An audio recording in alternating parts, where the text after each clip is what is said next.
Ao se sentar, você encontra a palavra de Deus que está na primeira carta de Pedro, capítulo de número 3. Nós vamos ler do verso 8 ao verso de número 22.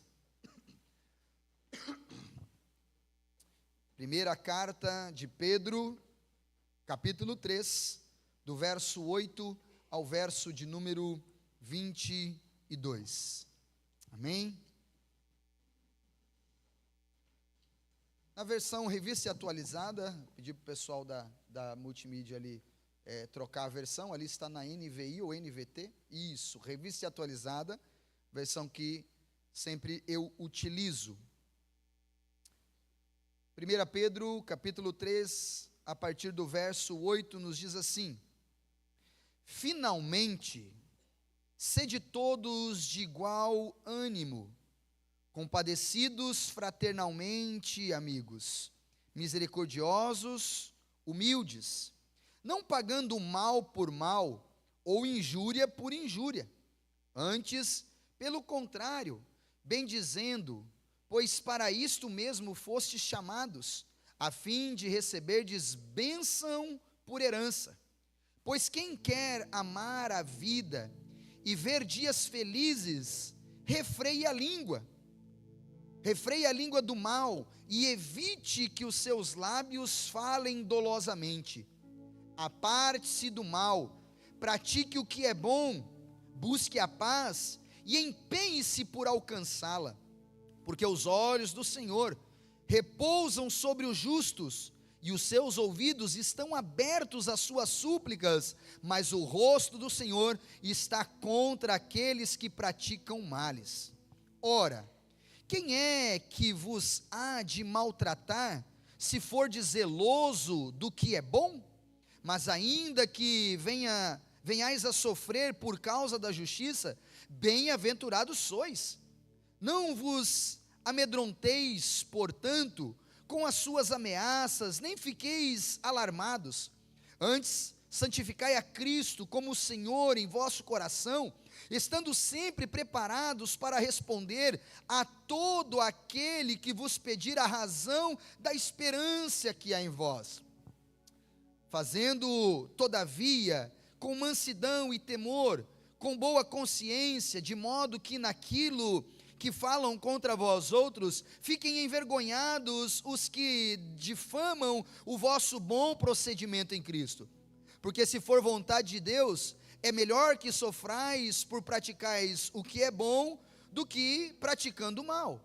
Pois também Cristo morreu uma única vez pelos pecados, o justo pelos injustos, como para conduzir-vos a Deus, morto sim na carne, mas vivificado no Espírito, no qual também foi e pregou aos espíritos em prisão, os quais noutro tempo foram desobedientes, quanto à longanimidade de Deus aguardava nos dias de Noé, enquanto se preparava a arca, na qual poucos, a saber 8 pessoas, foram salvos através da água, a qual, figurando o batismo, agora também vos salva, não sendo a remoção da imundícia da carne, mas a indagação de uma boa consciência para com Deus, por meio da ressurreição de Jesus Cristo, o qual, depois de ir para o céu, está à destra de Deus,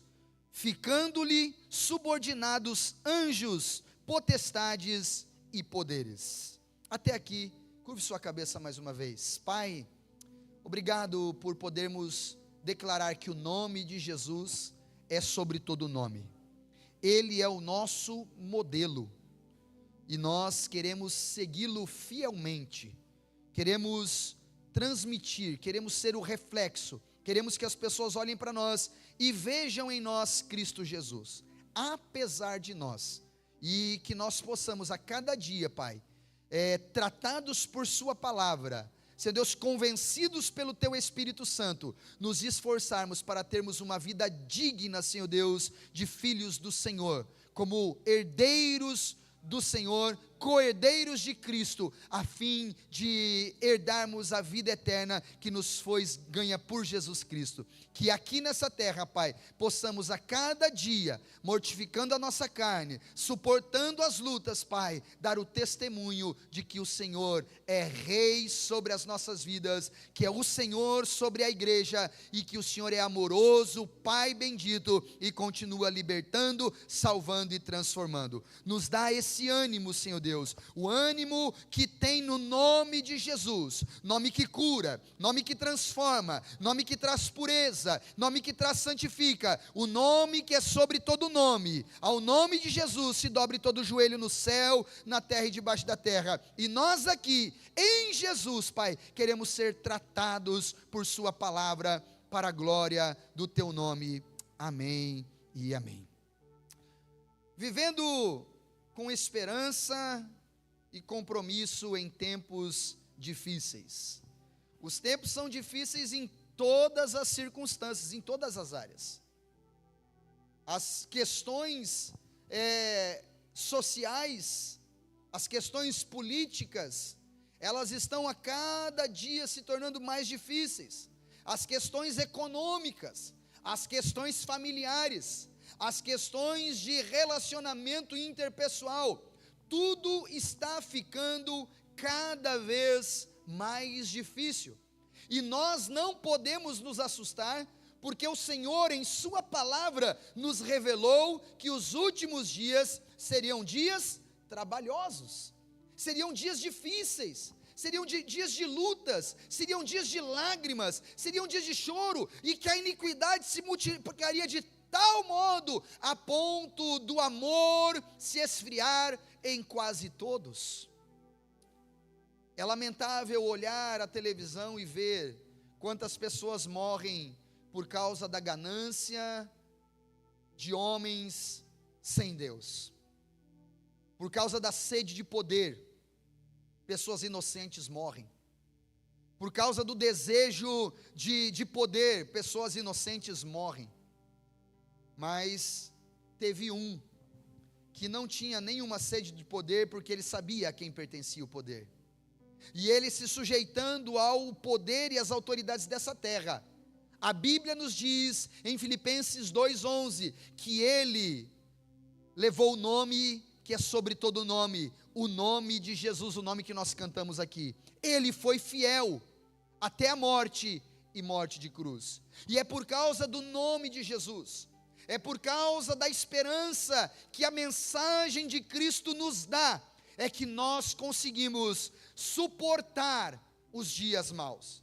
É por isso que nós podemos continuar comprometidos com essa verdade, porque nesta verdade não há engano. Aliás, só existe uma verdade, e esta verdade é Jesus.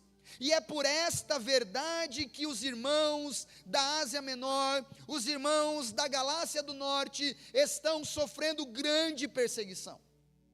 Nós, na mensagem passada, uma mensagem que até a Vanessa brincou comigo, que eu estava cheio de graça, porque o texto que antecede o versículo 8, ele fala sobre o relacionamento do marido e da mulher.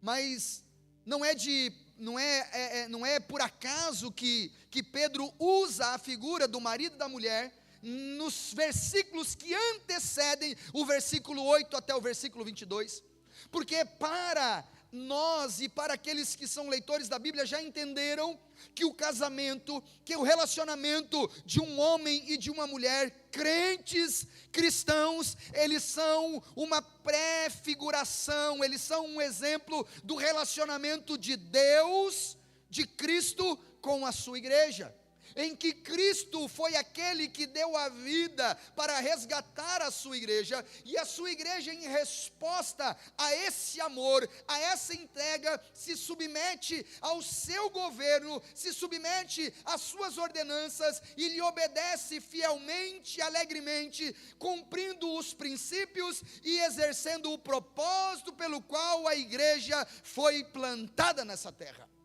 E nós sabemos o porquê a igreja foi plantada na terra. A igreja foi plantada na terra para ser o reflexo do amor de Deus. A igreja foi plantada na terra para ser luz neste mundo. A igreja foi plantada na terra para ser sal, que tira todo o dissabor, que preserva de podridão que existe nessa terra. A igreja foi plantada nessa terra para ser testemunha fiel do amor do Pai e levar esta mensagem aos quatro cantos da terra, fazendo discípulos de todas as nações, ensinando que Deus é amor, e aquele que recebe Jesus se torna um filho amado do Pai.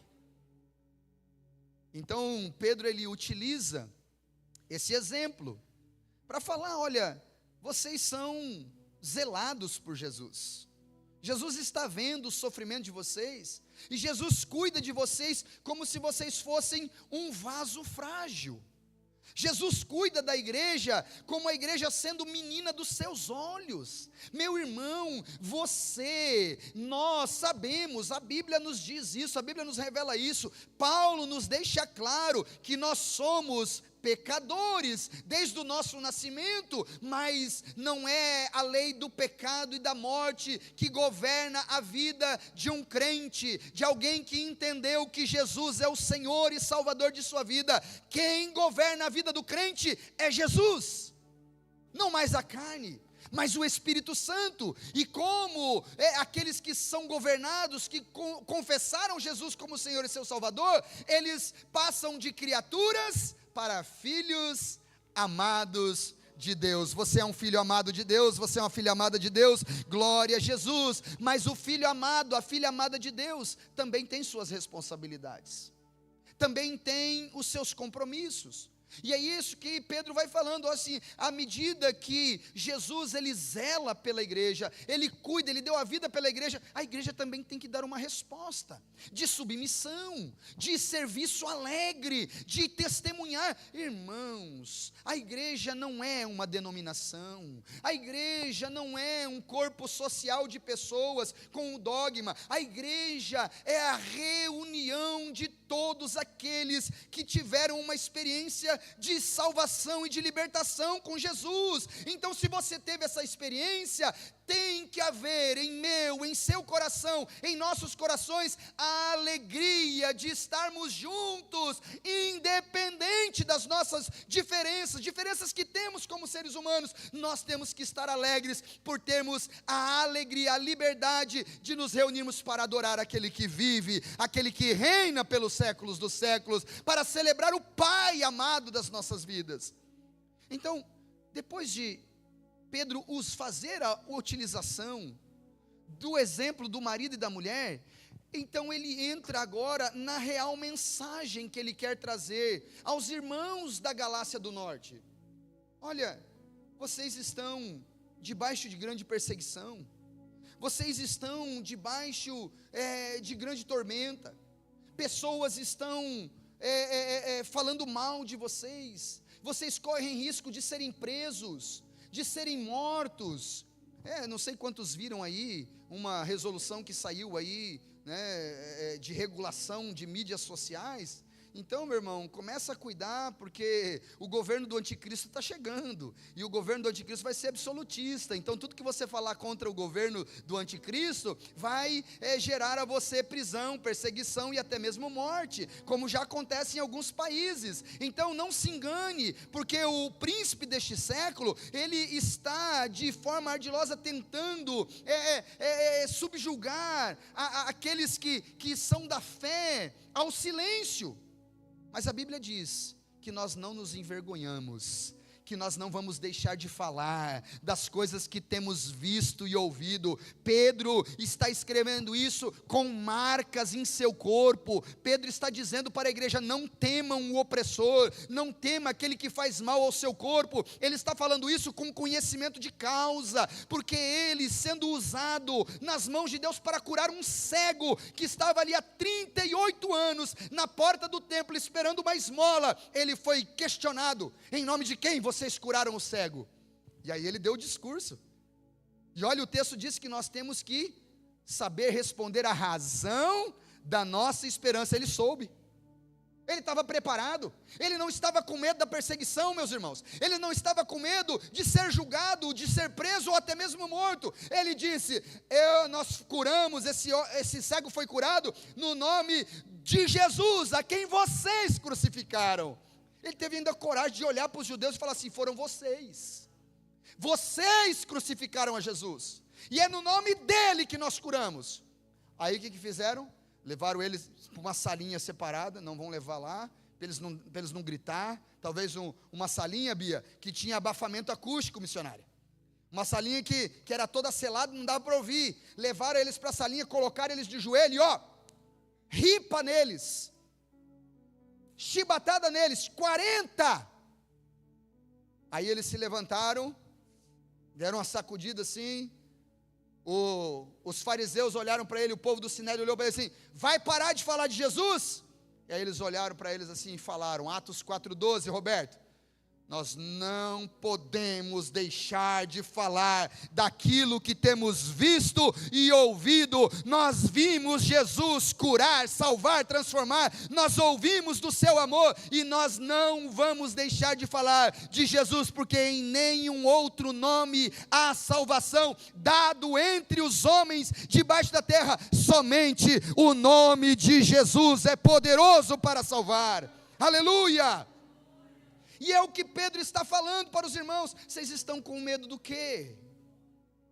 Vocês estão temendo o quê? Não tema aquele que pode fazer mal para o corpo, mas aquele que pode condenar a sua alma. E só há um que pode condenar a nossa alma, e esse é Jesus. E a nossa alma só é condenada por conta de nós negarmos que Ele é o Senhor único e absoluto Salvador de nossas vidas. Não há outro nome dado entre os homens pelo qual importa que sejamos salvos, irmão. Somente o nome de Jesus. Então nós não podemos nos envergonhar. E é isso que Pedro está nos ensinando, que nós podemos viver essa esperança. A esperança de que a nossa vida não se resume a essa terra.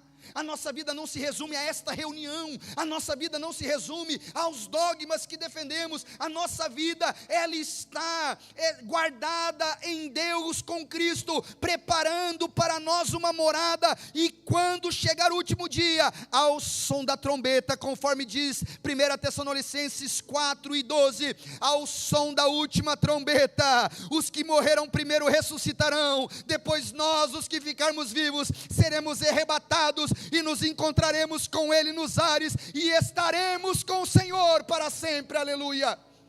Não há o que temer, não há o que temer. Existe em nosso coração uma viva esperança, e essa viva esperança deve gerar em nós um compromisso, mesmo em tempos difíceis. 4 lições nós aprendemos nesse texto. Primeiro, que a esperança e o compromisso vêm de uma vida de unidade e de compaixão cristã. Meu irmão, não dá para dizer que uma pessoa tenha compromisso, de que uma pessoa tenha a mesma esperança de um crente que está ali com compromisso fiel, se não viver em unidade. Irmão, não existe crente desigrejado. Esse negócio do desigrejado é a última grande ideia de Satanás. O Tiago está me dando calor já aqui. A última grande ideia de Satanás, a última grande meia-verdade, né? Porque Satanás, ele é expert em falar meias-verdades. E uma meia-verdade é uma mentira inteira. Então, não, eu não menti, eu contei uma meia-verdade. Mentiroso. Satanás é mentiroso, contou a meia-verdade. E qual é a meia-verdade que Satanás tem contado nesse último tempo? Você pode servir, você pode temer a Jesus, pode servir a Jesus sem congregar, sem estar ligado ao corpo. Irmão, membro fora do corpo apodrece. Não existe isso. Não sou eu que estou dizendo, é a palavra de Deus, irmão. Hebreus 11 diz que nós não podemos deixar de congregar, como é o mau costume de alguns.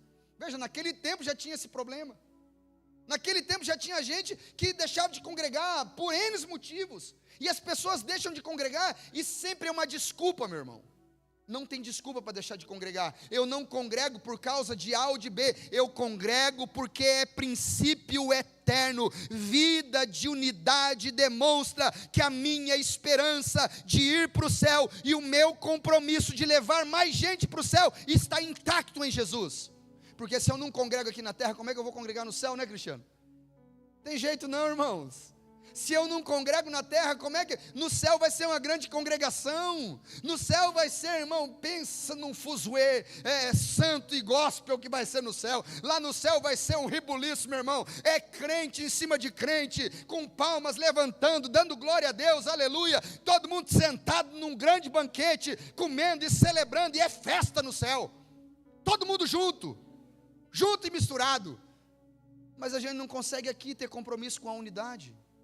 E olha o que ele diz: finalmente, sede todos de um mesmo sentimento, compassivos, cheios de amor fraternal, misericordiosos e humildes.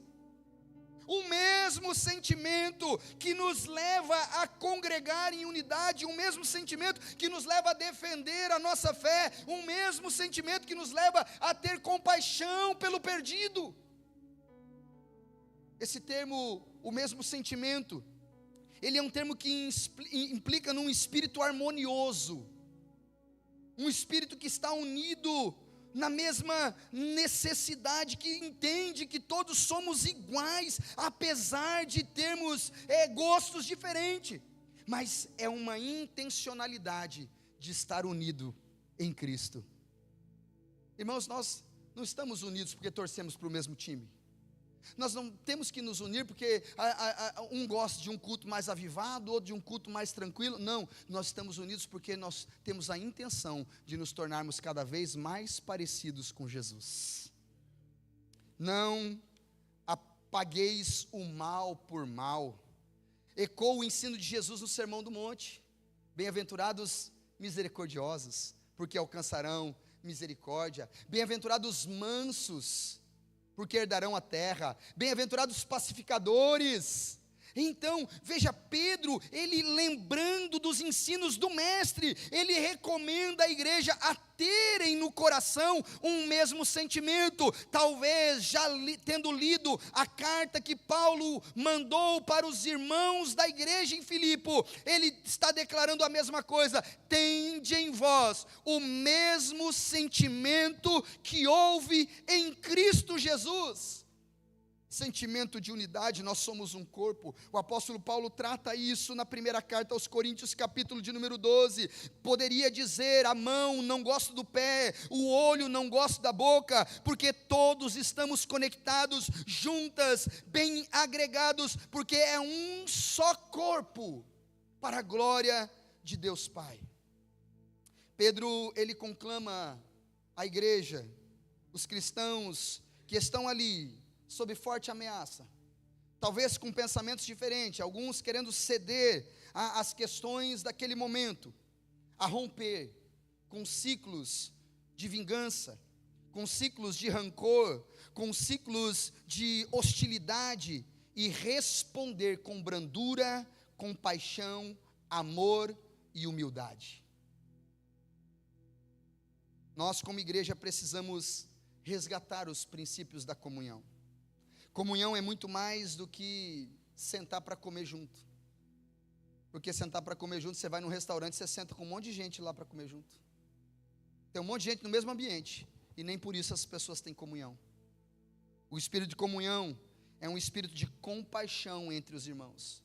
É ter uma conexão que não é uma conexão humana, mas é uma conexão espiritual, porque o Espírito que habita em mim é o Espírito que habita em você, e esse Espírito que é o Espírito de Deus que habita em você e habita em mim, ele nos une numa aliança, que não foi feita com ouro, nem com prata, mas foi feita com o sangue de Jesus na cruz do Calvário. E se nós temos essa aliança com Jesus, nós também temos essa aliança uns com os outros. Se fomos alvos da compaixão de Jesus, nós também temos que compartilhar esta compaixão uns com os outros. No tempo que nós estamos vivendo, é um tempo de subjetividade, polarização, rivalidade, até mesmo dentro da comunidade de fé. Ah não, você não é da igreja de Parede Preta, então você é careta.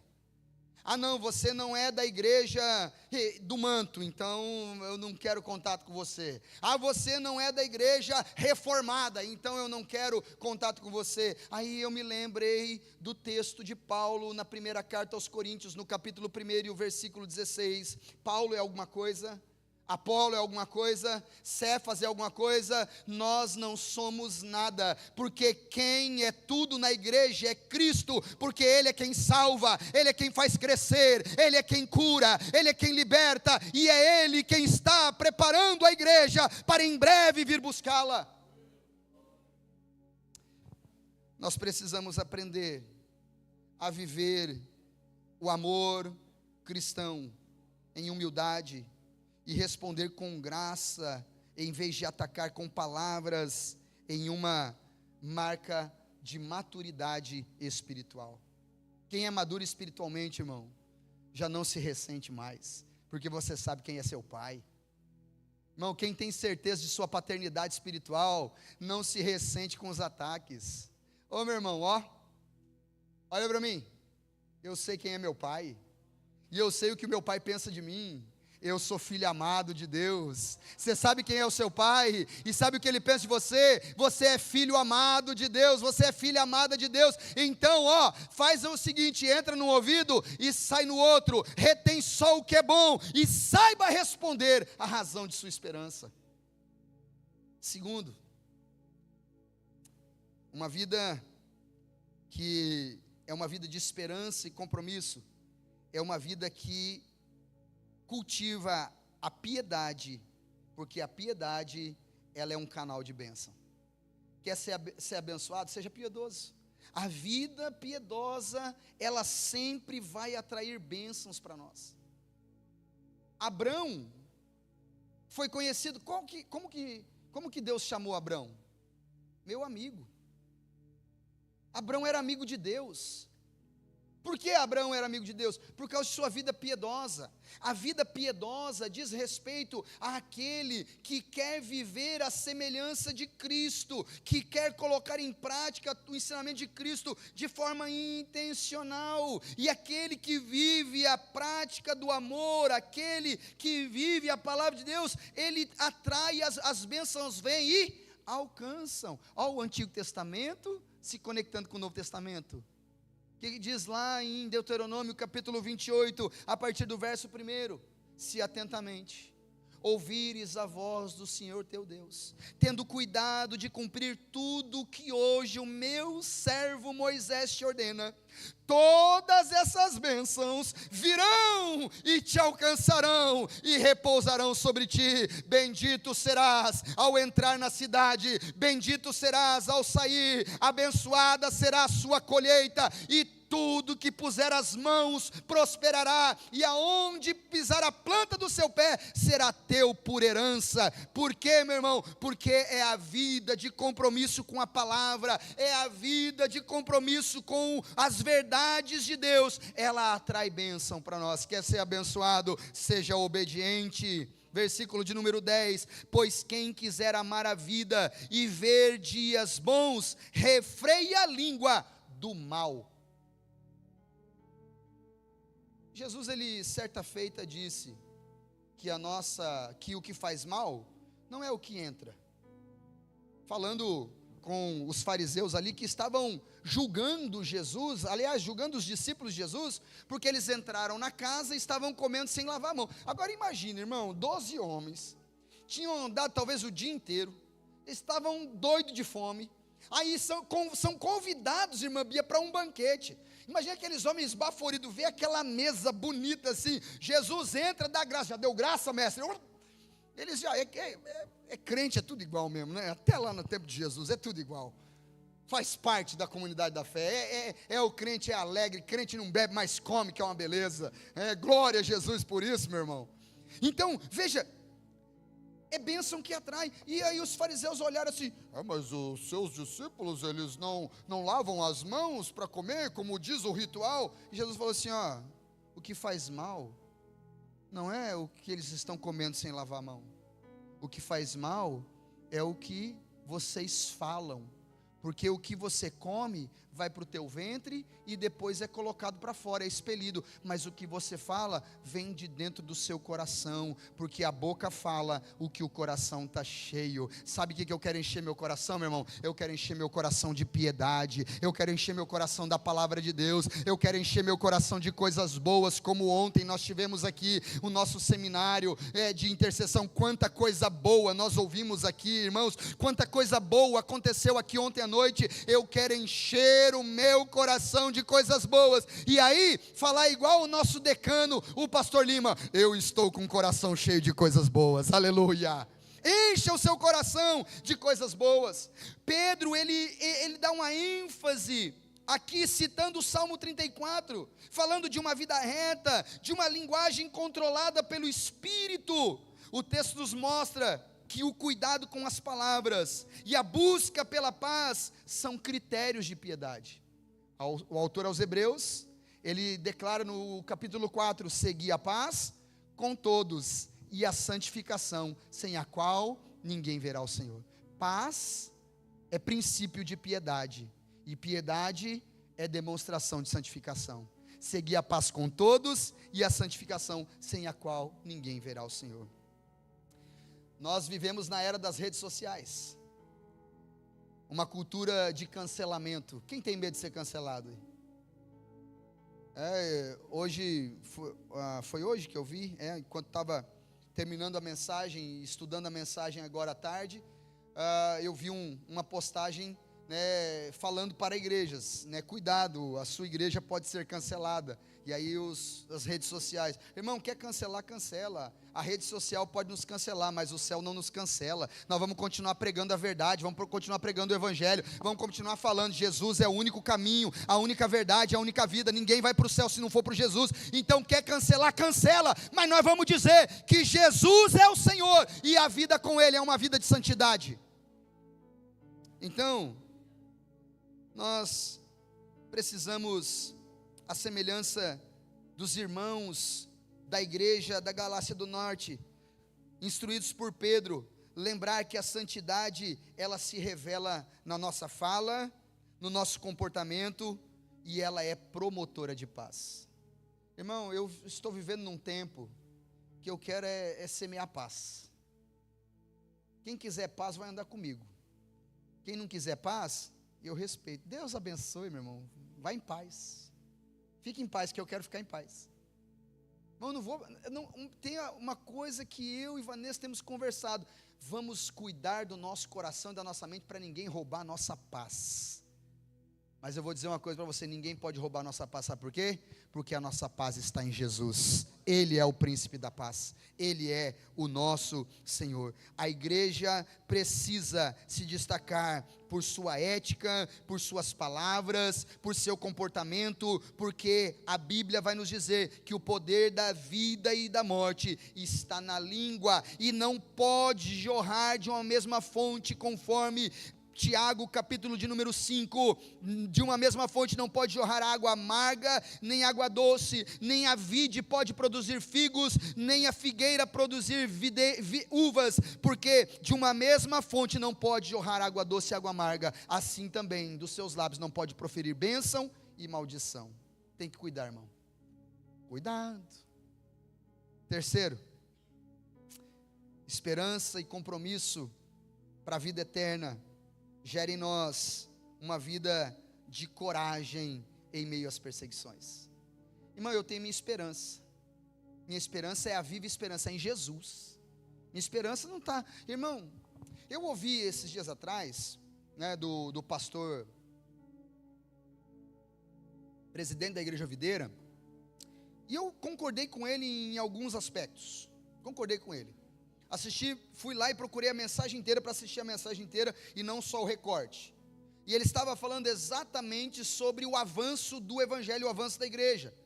E não sei se os irmãos viram, mas o avanço do evangelho no Brasil, ele diminuiu.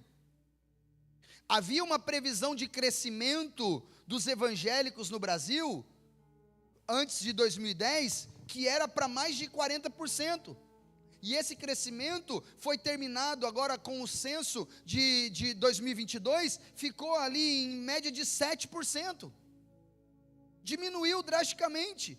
E aí o pastor da videira, pastor Aloísio, ele falando ali a causa do porquê o evangelho não avançou, é porque os homens tiraram os olhos de Jesus e colocaram os olhos num cidadão comedor de arroz e feijão igual você e eu.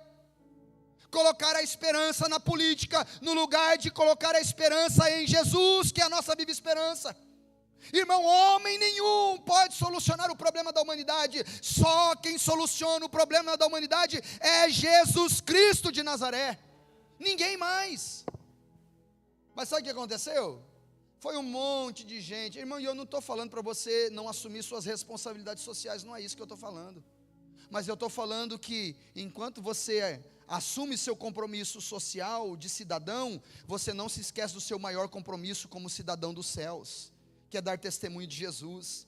Então, veja, a esperança que está em Jesus, ela gera em mim um compromisso mesmo em meio às perseguições. Olha o que diz o versículo 13 ao 17, antes, santificai a Cristo como Senhor em vossos corações, estando sempre preparados para responder com mansidão e com temor todo aquele que vos pedir a razão da sua esperança.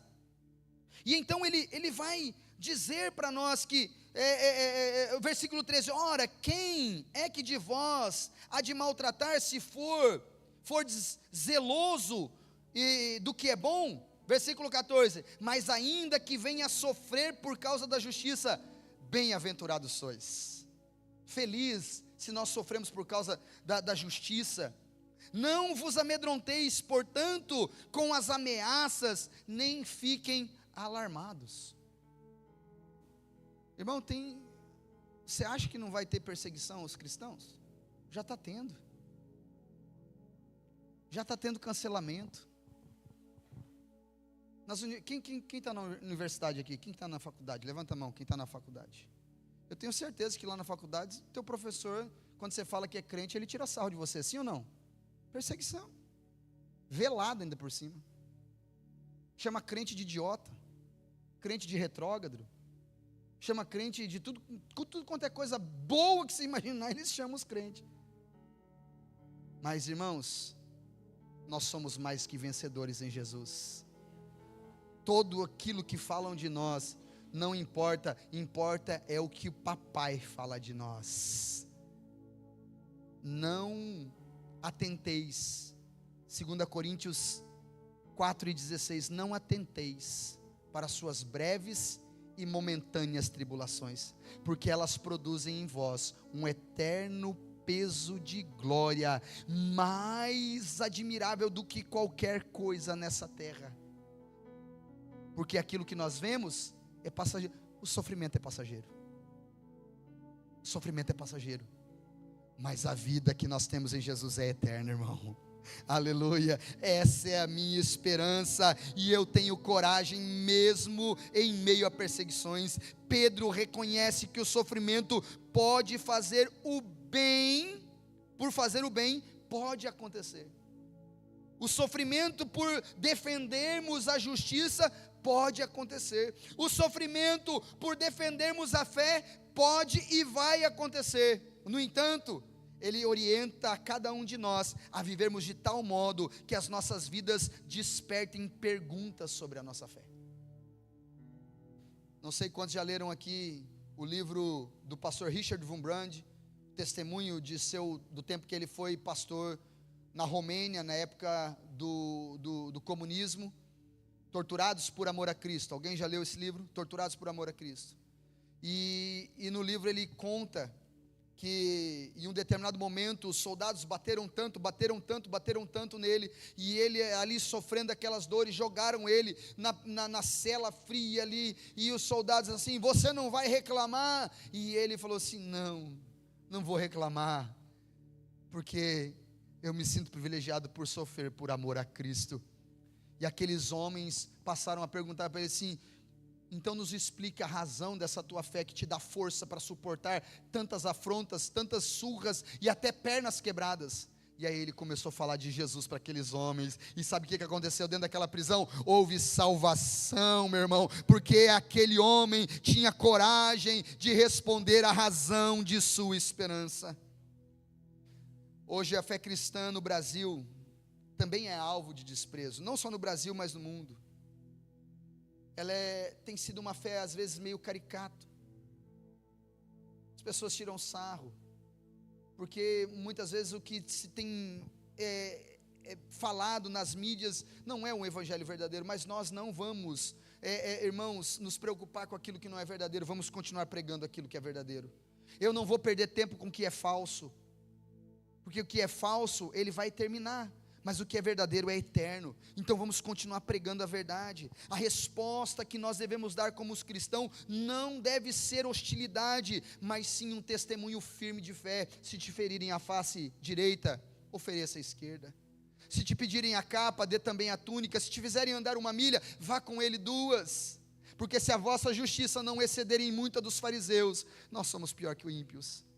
Então é isso, ter coragem para suportar as dificuldades, as perseguições, testemunho firme, esperançoso e gentil. Uma igreja viva sabe dar a razão de sua esperança com mansidão e temor. Nossos púlpitos, redes sociais, devem ser também um testemunho daquilo que vivemos. Nosso testemunho pessoal deve apontar para o amor e para a beleza de Cristo, mesmo quando somos incompreendidos, mesmo quando somos julgados, mesmo quando somos maltratados. O Leandro, me permita, Leandro. O Leandro, esses dias atrás, ele saiu comigo, e aí ele depois veio me contar, chegou em casa, e um rapaz pediu para ele um pedaço de carvão, né? Um pedaço de carvão. Ele, claro, né? Com a alegria cristã que todo cristão tem, foi lá, pegou um pedaço de carvão e deu. Aí o cara fechou a cara assim, você não vai perguntar por que é isso aí? Aí você falou, como é que foi? Você falou, Leandro? Não, porque eu sei quem eu sou, em Cristo Jesus. E a pessoa saiu incomodada. Irmão, o brilho de Cristo incomoda aquele que não quer compromisso com Jesus. Agora você vai ficar amedrontado por causa disso? Não, tenha coragem, porque essa coragem vai trazer para você resiliência, e essa resiliência, ela é garantia de que a nossa esperança é uma viva esperança, e nos espera um galardão nos céus. Para nós encerrarmos, a esperança que gera em nós compromisso, ela gera em nós uma vida que reflete Cristo em todas as nossas ações. Olha, versículo 18 ao versículo 22 nos diz assim: pois também Cristo morreu uma única vez pelos nossos pecados, justo pelos injustos, para conduzir-vos a Deus, morto sim na carne, mas vivificado no Espírito, no qual também foi e pregou aos espíritos em prisão, os quais noutro tempo foram desobedientes, quando a longanimidade de Deus aguardava nos dias de Noé, enquanto se preparava a arca, na qual poucos, a saber, 8 pessoas foram salvas através das águas, a qual, figurando o batismo, agora também vos salva, não sendo a remoção da imundícia da carne, mas a indagação de uma boa consciência para com Deus, por meio da ressurreição de Jesus Cristo, o qual, depois de ir para o céu, está à destra de Deus, ficando-lhe subordinado os anjos, potestades e poderes. A nossa esperança e o nosso compromisso dá testemunho do poder de Cristo. Quem é Cristo? A nossa esperança e o nosso compromisso demonstram. O nosso Cristo é aquele que continua salvando. O nosso Cristo é aquele que continua perdoando pecados. O nosso Cristo é aquele que continua e tem toda a autoridade contra principados, potestades e dominadores. Sabe, irmãos, uma coisa que eu aprendi, e dou graças a Deus por ter estudado a ciência da mente. Porque a ciência da mente, tem muita gente que fala assim, estudar, vai perder o temor. Não perdi o temor não, aumentou o meu temor. Porque a ciência da mente, irmão Davi, me fez receber, unida ao saber cristão, unida ao poder do Espírito Santo, discernimento de saber aquilo que é espiritual e aquilo que é emocional.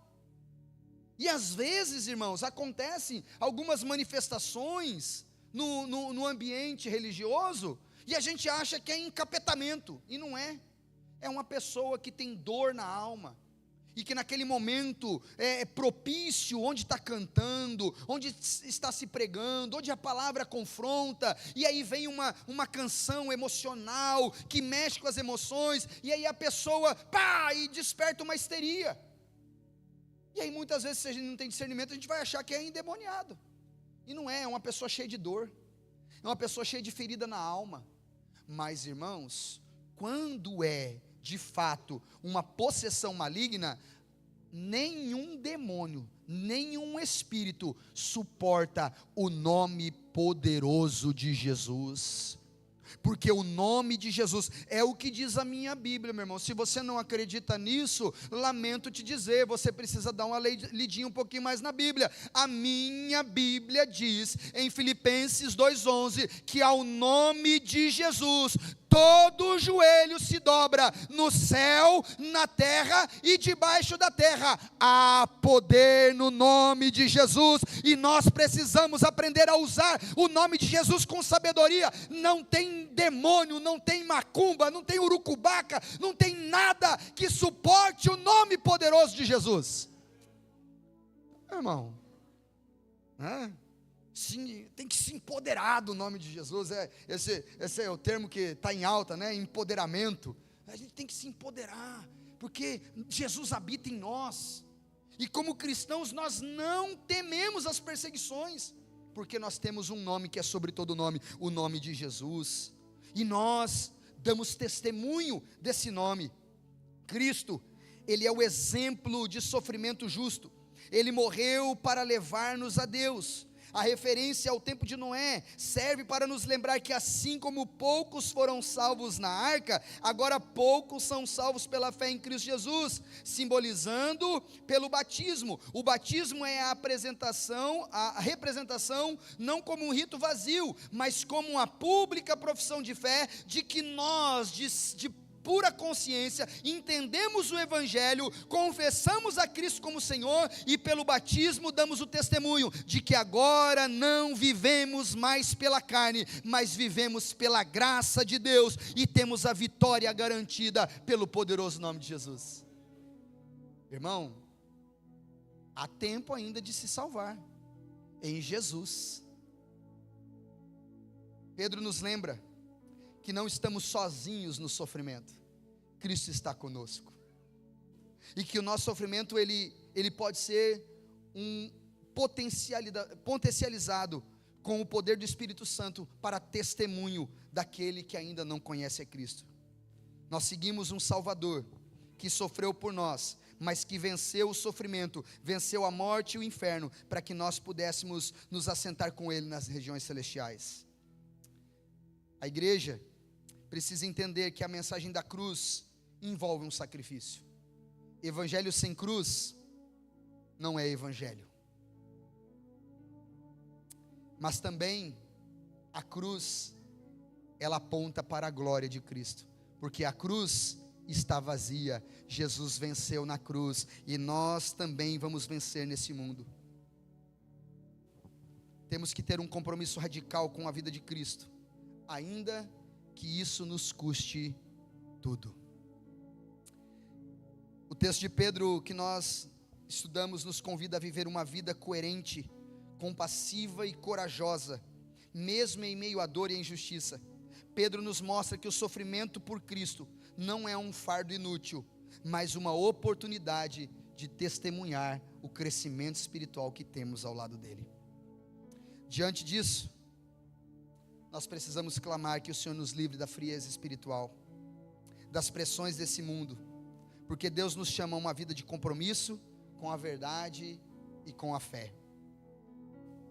Hoje, nós somos convidados a renovar o nosso compromisso com o amor de Deus, em unidade com a igreja, compromisso com a santidade e com o testemunho íntegro, compromisso com uma vida que revela a Cristo mesmo em meio ao sofrimento, compromisso que dá testemunho de um Cristo que é sofredor, mas que também é vitorioso. que nós possamos viver esse testemunho, que nós possamos viver uma vida de esperança eterna, com compromisso nessa terra, em nome de Jesus. Vamos ficar em pé?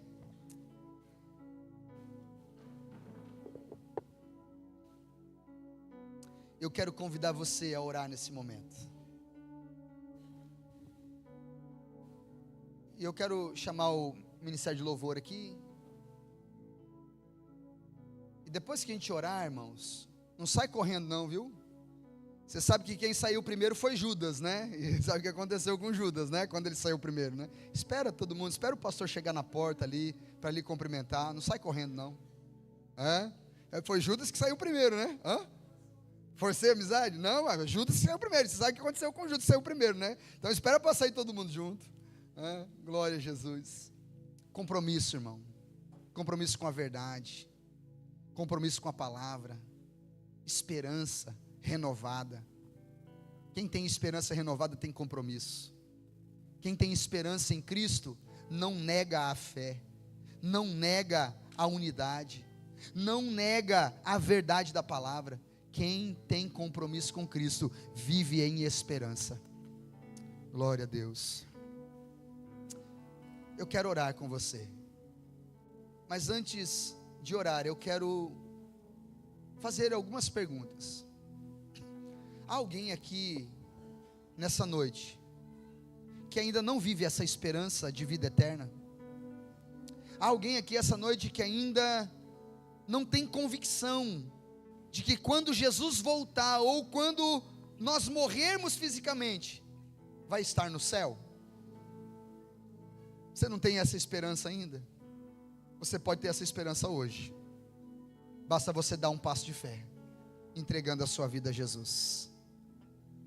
Alguém nessa noite que gostaria de entregar a vida a Cristo, para ter essa viva esperança de que vai passar a eternidade com Jesus? Se alguém, você pode sair do seu lugar e vir aqui à frente, nós vamos orar com você. Eu não vou pedir para você levantar a mão, vou pedir para você dar um passo de fé e vir aqui à frente. Mas há um segundo convite que eu quero fazer, uma segunda pergunta. Há alguém aqui nessa noite que talvez já viveu essa esperança de forma viva, comprometido com a casa de Deus, comprometido com o Evangelho, mas por causa das circunstâncias da vida, por causa de decepções com homens, você acabou se afastando, você acabou deixando de congregar, você acabou deixando de ter compromisso com a verdade, compromisso com o testemunho. Você também pode sair do seu lugar e vir aqui à frente, eu quero orar com você. E eu não vou insistir, porque o poder é da palavra, o poder é de Jesus, não é meu. E eu oro para que Jesus complete essa palavra em seu coração. Hoje ainda tem oportunidade, amanhã ela pode acabar. Hoje o Senhor está nos dando a oportunidade de viver, de aceitar essa viva esperança, de retomar o compromisso com Ele. Mas a gente pode sair daqui e pode ser tarde demais. Eu vou orar com você. Senhor, em nome de Jesus, eu lhe agradeço, Pai querido, por esta noite. Agradeço, Pai querido, porque o Senhor é a nossa viva esperança. E essa viva esperança gera em meu coração, gera em nossos corações um real e verdadeiro compromisso. Compromisso, Pai querido, que nos faz suportar as pressões dessa vida, que nos faz suportar as perseguições, as lutas. Compromisso, Pai querido, esperança, que nos faz viver em unidade, como família da fé, como corpo de Cristo. Compromisso, que nos faz testemunhar da verdade de Jesus, de que Jesus Ele é o Senhor e breve voltará, está às portas para vir buscar a igreja. Então, Pai, completa essa palavra em nossos corações. Assim eu oro, Pai querido, e peço ao Senhor, não nos despeça vazio daqui, mas faz tudo aquilo que lhe apraz e que lhe agrada, em nome e para a glória de Jesus. Amém. Amém.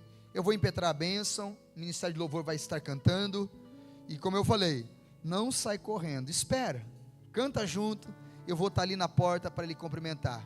Lembra que quem saiu primeiro foi Judas, lembra disso, amém? Estenda assim as suas mãos.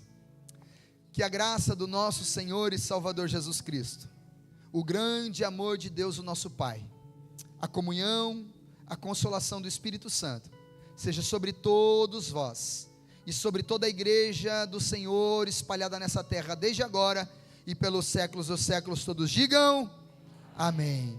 Ide em paz, eu vos envio em nome do Senhor. Nós queremos...